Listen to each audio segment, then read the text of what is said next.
Assalamualaikum warahmatullahi wabarakatuh. Di sini kami akan mempresentasikan hasil kerja kami dalam proyek tugas akhir data warehouse. Di sini tugasnya yaitu mereview jurnal. Dengan saya sendiri, Junior Emilia, NIM-nya 2024 1010 2048, dan teman saya. Perkenalkan, nama saya Ela Rizky Hasanah dengan NIM 2024 1010 2055.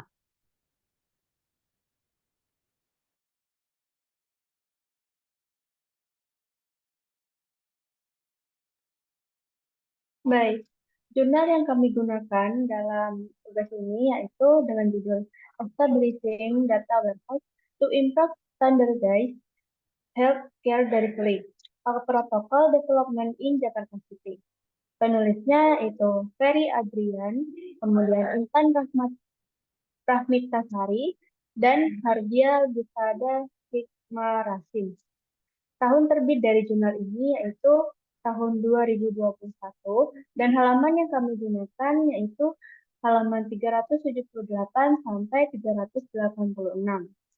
Baik, mungkin bisa di next. Nah, sini permasalahan yang diangkat dalam jurnal ini, yang pertama, seperti yang kita tahu, Jakarta merupakan provinsi terkecil dan merupakan salah satu kota yang terpadat di Indonesia. Ini Jakarta sebagai ibu kota Indonesia memiliki jumlah penduduk terpadat di tahun 2020 sekitar 10,5 juta jiwa di area 699,5 kilometer persegi. Kemudian yang kedua, karena rendahnya tingkat kesehatan penduduk kota Jakarta, sehingga pemerintah membuat standar pelayanan minimum atau SPM. Kemudian data standar pelayanan minimum ini atau SPM ini didapatkan dari pelaporan Dinas Kesehatan Kabupaten atau Kota ke pihak kesehatan provinsi dalam bentuk data Excel, dan nantinya data SPM ini diverifikasi serta divalidasi secara manual atau menggunakan tenaga manusia, yang ini mengakibatkan nantinya program manajer itu akan kesulitan dalam melakukan rekapitulasi data. Kemudian, permasalahan keempat yang diangkat dalam jurnal ini yaitu proses visualisasi data yang membuat program semakin complicated atau rumit, sehingga dibutuhkan effort atau usaha yang lebih besar untuk melakukan analisis data pada SPM ini. Kemudian, permasalahan kelima yaitu karena terdapat beberapa elemen data dalam SPM, pada setiap indikator harus diverifikasi pada dua program yang berbeda. Baik, bisa di next. Oke.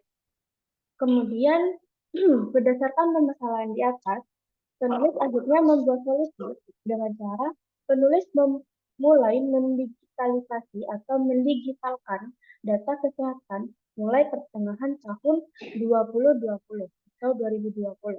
Nah, di sini penulis berencana untuk membangun data warehouse untuk menyediakan satu pusat data yang terintegrasi. Dengan tujuan awalnya, penulis adalah untuk mengoptimalkan pengumpulan data untuk program-program terkait SDM atau standar pelayanan minimum, dan selanjutnya dapat digunakan untuk semua keperluan terkait kesehatan. Pengembangan data warehouse ini berada di bawah pengawasan Kementerian Kesehatan dan bekerjasama dengan Universitas Oslo. Baik, bisa di next. Nah, tujuan yang dijabarkan dalam jurnal ini yang pertama yaitu untuk mempercepat proses pencatatan dan pengumpulan data SPM atau standar pelayanan minimum.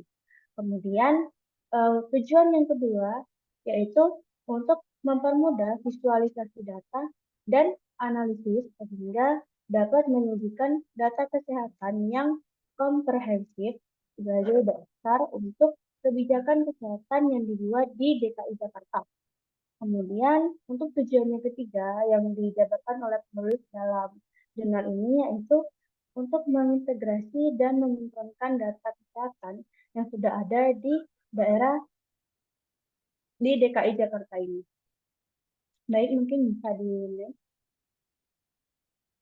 Nah, sumber data yang digunakan dalam jurnal ini yaitu, nah di sini ada dari data program kesehatan. Nah, dan ada dari data pelayanan kesehatan. Nah, untuk data program kesehatan itu adalah informasi yang dikumpulkan, disimpan, dan dikelola dalam rangka untuk mendukung pengelolaan dan penyediaan pelayanan kesehatan. Data ini digunakan untuk mengelola informasi pasien, memantau perkembangan kesehatan, mengidentifikasi tren kesehatan, dan untuk mendukung pengambilan keputusan dalam bidang kesehatan. Nah, di sini eh, data program kesehatan itu yang digunakan ada data medis, kemudian ada data obat, dan ada data gizi. Kemudian data pelayanan kesehatan itu merujuk pada informasi terkait dengan penyediaan layanan kesehatan kepada pasien. Data ini mencakup informasi tentang proses pendaftaran, perawatan medis, tindakan yang dilakukan, penggunaan sumber daya, dan administrasi terkait layanan kesehatan yang diberikan. Nah, di sini untuk data pelayanan kesehatan itu yang digunakan yang pertama ada data pemeriksaan, kemudian data tindakan, dan ada data kepuasan pasien. Nah, mungkin bisa di next. Nah, di sini terdapat sistem dari data collection. Nah, sehubungan dengan urgensi pengembangan sistem untuk pemanfaatan data, pada tahun 2020, Jakarta mendesain kerangka atau framework kerangka kerja untuk integrasi data kesehatan publik. Nah, seperti yang tertera pada kerangka ini, terdapat kolom atau kotak untuk sumber data yang digunakan dalam pembangunan data warehouse ini. Nah, di sini untuk data yang dapat digunakan terdapat dua jenis. Itu berdasarkan bentuk datanya, itu ada data elektronik dan juga ada data semi elektronik. Nah, dari sumber data ini juga dibagi menjadi dua kategori, yaitu kategori data populasi dan juga data rutin. Nah, untuk data populasi di sini merupakan data yang menyediakan informasi terkait gambaran jumlah, distribusi, karakteristik, dan atribut penduduk dalam suatu wilayah atau area tertentu pada suatu waktu yang tertentu juga. Nah, jumlah, distribusi karakteristik, dan atribut penduduk dalam suatu wilayah atau area tertentu dan pada waktu tertentu juga. Nah, di sini pada population data itu yang pertama ada data census, data population registry, dan data survey. Kemudian data rutin itu merupakan data yang dikumpulkan atau didapatkan secara rutin sebagai bagian dari proses operasional atau administrasi dalam suatu sistem atau organisasi. Data ini biasanya dikumpulkan secara teratur atau rutin dan berulang dalam jangka waktu tertentu sebagai bagian dari kegiatan sehari-hari. Nah, di sini untuk data rutin itu yang digunakan ada healthcare service data, kemudian health program data, dan ada health research data. Mungkin bisa dilanjut. Baik, selanjutnya saya ingin menjelaskan terkait integrasi dari sistem informasi arsitektur yang sudah dijelaskan yang ada pada gambar ini. Nah, dari sumber-sumber data yang ada tadi, yang terdapat data elektronik dan data semi elektronik, dengan jenis populasi data dan data rutin. Nah, dari berbagai sumber data tersebut, kita akan melakukan integrasi public health atau data kesehatan publik dan data elektronik. Nah, ini kita akan integrasikan dan nantinya di sini akan masuk pada integrate data repository atau gudang data yang terintegrasi. Nah, dari gudang data yang terintegrasi, ini bisa juga kita sebut sebagai data warehouse yang akan kita kembangkan nantinya. Nah, dari integrasi data repository ini nanti akan muncul. Ini seperti dashboard atau mockup-nya. Nah, di sini nanti kita akan muncul dashboard, terus kemudian ada report atau laporan, specific query, event, dan juga alert. Nah, ini merupakan semacam fitur atau hasil yang bisa kita lakukan dari terbentuknya integrasi data repository ini. Nah, dari sistem informasi ini bisa dimanfaatkan oleh publik, oleh stakeholder. Nah, siapa saja sih stakeholder yang bisa mengakses atau bisa memanfaatkan dari sistem informasi ini? Eh, yang bisa memanfaatkan sistem informasi ini yaitu yang pertama ada eh, pusat kesehatan di Kota Jakarta atau Dinas Kesehatan Jakarta. Kemudian yang kedua ini ada intersektoral. Terus yang ketiga di sini ada pemerintah provinsi, provincial government. Kemudian ada fasilitator kesehatan. Terus yang kemudian juga ada national government atau pemerintahan nasional. Kemudian di sini juga bisa diakses oleh universitas yang mana nanti bisa digunakan sebagai bahan penelitian atau data-data yang digunakan yang berguna nantinya bagi mahasiswa yang berfokus pada bidang medis. Kemudian di sini juga bisa diakses oleh publik seperti itu. Kemudian selanjutnya yaitu di sini ada kerangka kerja konseptual. Nah, untuk kerangka kerja konseptual di sini kita, peneliti mengambil kerangka kerja dari Public Health Surveillance and Action. Kerangka kerja ini sebenarnya sudah ada sejak sekitar tahun 2001, 2002, dan di sini kerangka kerja Public Health Surveillance and Action ini merupakan kerangka kerja populer untuk mengefektivitaskan kinerja dari sebuah sistem analisis untuk data-data kesehatan. Nah, di sini eh, kita akan berfokus pada Public Health Data Warehouse.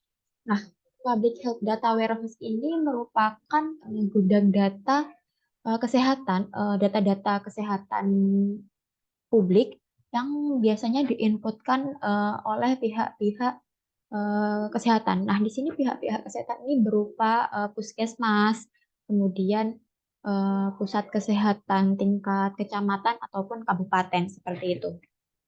Nah, Public Health Data Warehouse ini nanti akan didapat dari proses ini, yaitu yang pertama ada registration, reporting, detection, dan confirmation. Nah, di sini ada pendataan, registration atau pendataan case pasien atau kasus pasien. Nah, di sini akan muncul penginputan data-data dari eh, penyakit-penyakit pasien ataupun eh, data-data yang memang kita butuhkan untuk eh, data warehouse kesehatan nantinya. Nah, kemudian di sini ada juga reporting atau pelaporan. Nah, pelaporan ini yaitu eh, tadi sudah pendataan, nanti kita buat bentuk pelaporannya. Jadi nanti itu datanya dalam bentuk terstruktur pelaporan seperti itu. Nah, setelah reporting kita akan melakukan detection. Nah, detection ini kita akan melakukan eh, deteksi atau pendefinisian dari case pasien yang sudah kita data dan sudah kita bentuk dalam sebuah laporan. Kemudian nanti akan kita lakukan confirmation.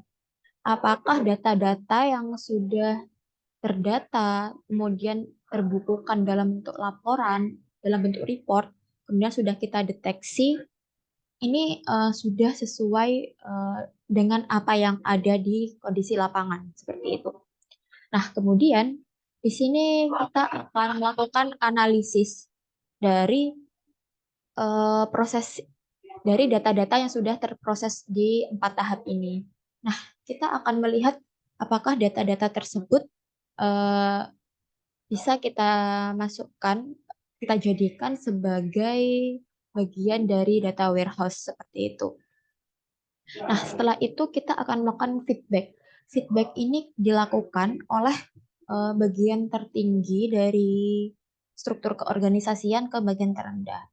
Jika pada permasalahan kali ini berarti dari pihak Dinas Kesehatan Kota Jakarta menurun hingga ke bagian Pusat Kesehatan Masyarakat. Nah, support activity dari Public Health Data Warehouse dan Health Program Monitoring and Evaluation. Di sini aktivitas pendukungnya terdapat 4, yaitu komunikasi, pelatihan, supervision, dan resource provision. Nah, di sini kita akan membangun komunikasi, melakukan pelatihan, seperti itu. Nah, kemudian di sini bisa kita lihat ada hubungan timbal balik antara Public Health Data Warehouse dan Health Program Monitoring and Evaluation. Nah, di sini berarti data warehouse ini kita bisa gunakan dalam monitoring dan evaluasi program kesehatan yang mana pastinya kita butuhkan. Apa hasil keputusan atau analisa dari data-data yang sudah kita kumpulkan seperti itu. Nah, kemudian dari hasil health program monitoring and evaluation di sini, ini bisa kita lakukan untuk jadikan sebagai public health data warehouse.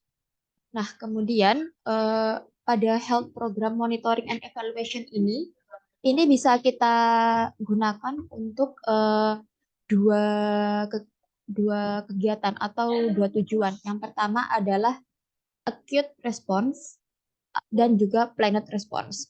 Acute response ini merupakan respon langsung oleh pihak kesehatan yang sedang melakukan terjun langsung ke pihak pasien. Jadi contohnya seperti ini. Acute response ini tindakan langsung. Jadi misal kita sedang uh, semacam periksa atau sedang melakukan uji kesehatan di sebuah rumah sakit.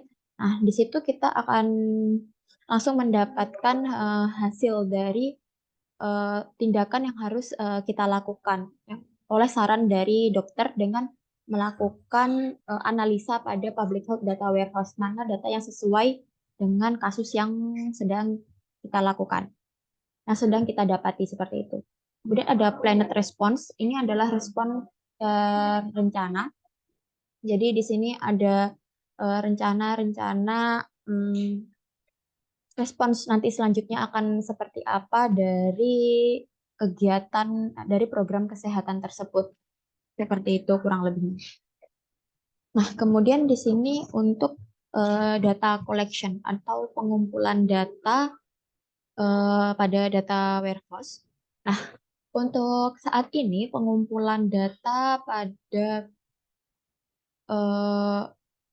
DKI Jakarta, Dinas Kesehatan DKI Jakarta ini seperti ini, yaitu pada tahap pertama di sini, ini tingkat kecamatan, kantor kesehatan tingkat kecamatan, di sini akan menginputkan data pada kantor kesehatan tingkat kabupaten atau dinas kesehatan di kabupaten.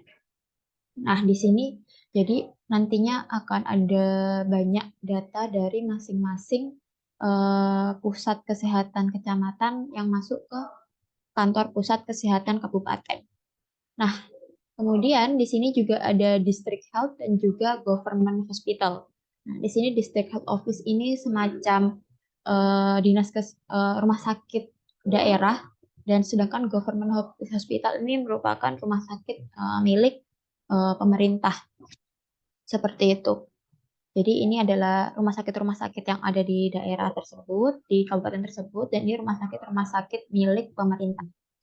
Nah, dari banyaknya data-data yang ada di rumah sakit tingkat daerah ini, tingkat kabupaten ini akan kita masukkan ke Jakarta Health Sub Office atau eh, tingkat dinas kesehatan di tingkat sub office ini semacam sub daerah di daerah Jakarta. Jadi misal sub office ini seperti dinas kesehatan di daerah Jakarta Pusat, di daerah Jakarta Selatan, di daerah Jakarta Utara, seperti itu.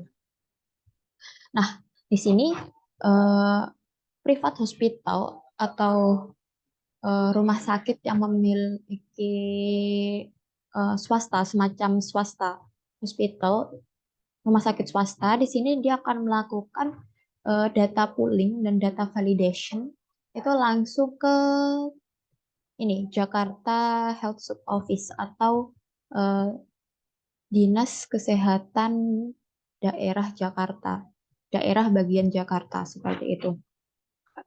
Nah, kemudian dari ini sub office ini kita akan menggabungkan lagi datanya dan kita masukkan pada Jakarta Health Office atau Pusat Kesehatan DKI Jakarta, Dinas Kesehatan DKI Jakarta. Jadi dari data-data ini kita masukkan ke sini, lalu akan kita presentasikan dan visualisasikan data-data yang ada pada Dinas Kesehatan Jakarta. Nah, kemudian dari proses ini akan berbalik lagi ke Dinas Kesehatan Jakarta untuk melakukan evaluasi program kesehatan. Ini adalah alur pada eh, data collection saat ini, pengumpulan data saat ini. Nah, kemudian kita lanjutkan ke eh, konsep data collection yang akan kita lakukan pada fase 1. Nah, pada fase 1 ini kurang lebih untuk awalnya ini sama kita lakukan, yaitu pengumpulan data pada subdistrik atau tingkat kecamatan. Nah, kemudian akan kita kumpulkan di sini pada tingkat kabupaten, seperti itu. Nah, dari tingkat-tingkat kabupaten, di sini ada District Health Office dan Government Hospital. Ini akan kita masukkan kepada Jakarta Health Sub Office. Nah, ini langkah-langkahnya kurang lebih sama seperti tadi, yaitu private hospital juga melakukan pooling dan validation data langsung pada tingkat Jakarta Health Sub Office. Nah, dari Jakarta Health Sub Office ini akan dilakukan dibentuklah sebuah data warehouse dengan melakukan data presentation dan visualisasi.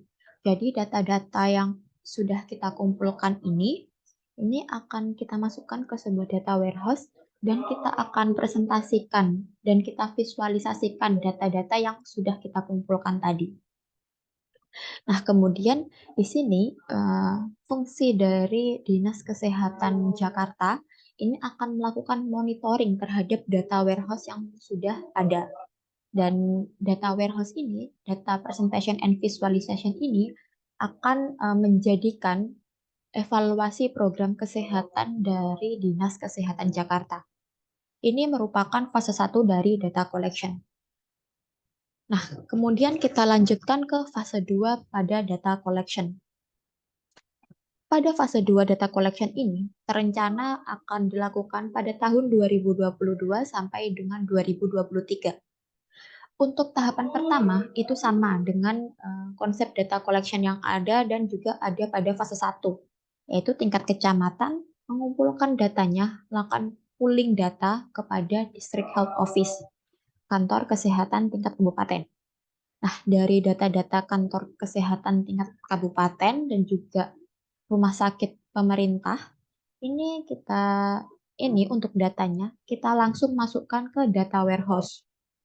Nah, data warehouse ini akan mempresentasikan dan memvisualisasikan data-data dari District Health Office atau kantor kesehatan tingkat kabupaten, kemudian government hospital atau rumah sakit pemerintah, kemudian ada juga private hospital atau rumah sakit swasta.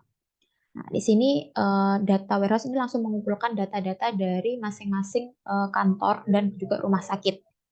Kemudian di sini Jakarta Health Sub Office atau Dinas Kesehatan Daerah di DKI Jakarta akan melakukan verifikasi dan validasi langsung ke data warehouse-nya.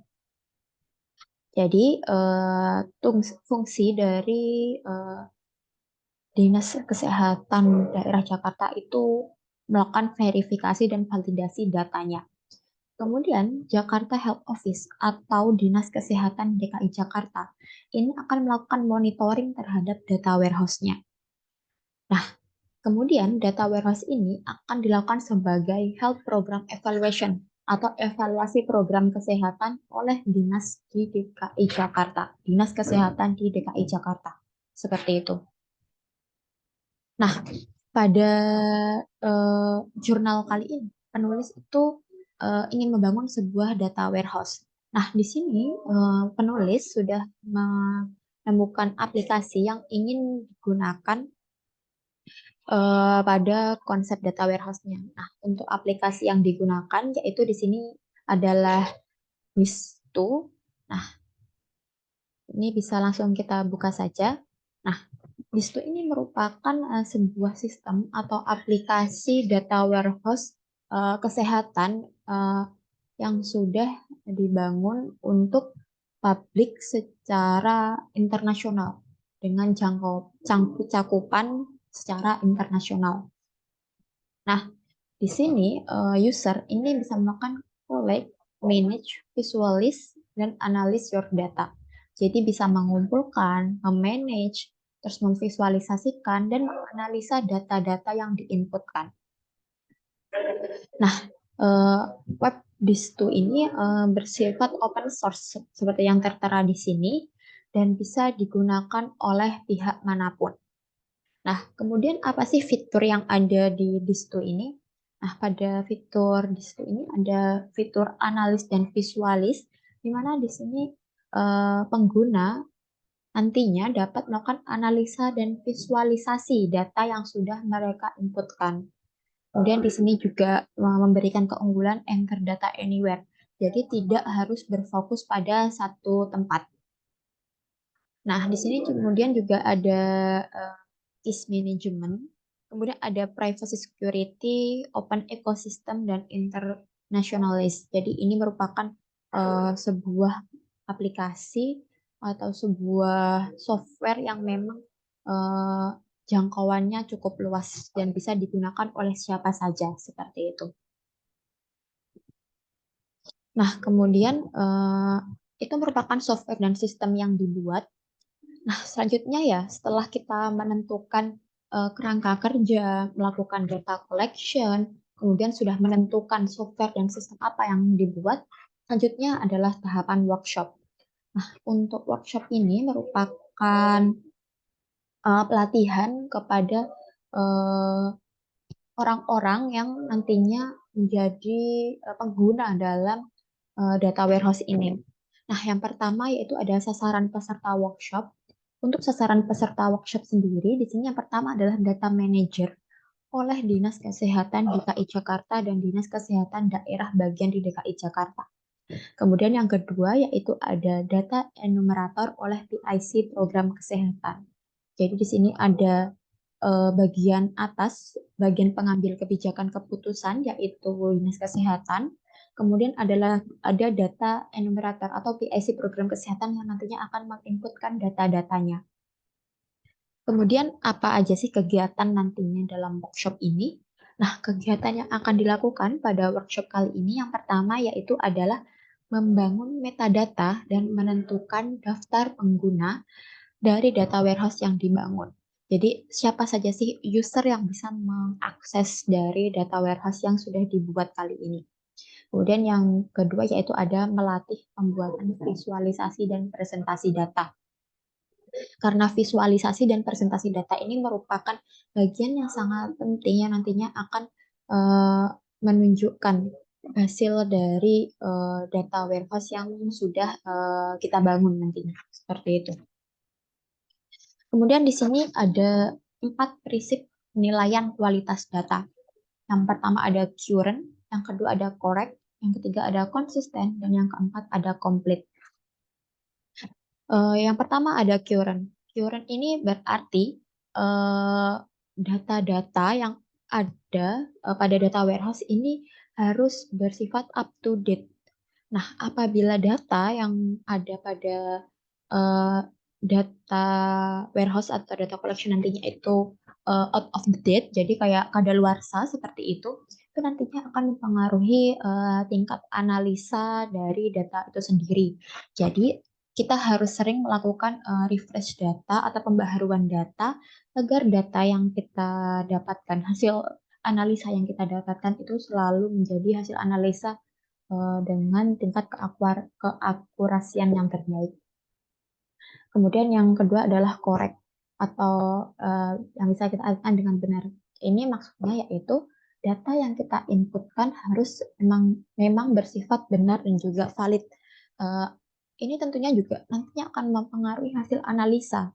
Jadi sebisa mungkin penginputan data yang kita lakukan ini sudah sesuai dengan format-format yang sudah kita tentukan. Seperti itu. Kemudian yang ketiga di sini ada konsisten. Konsisten di sini berarti data-data yang kita masukkan ini bersifat tidak berubah-ubah, selalu konsis terhadap aturan-aturan yang sudah berlaku seperti itu.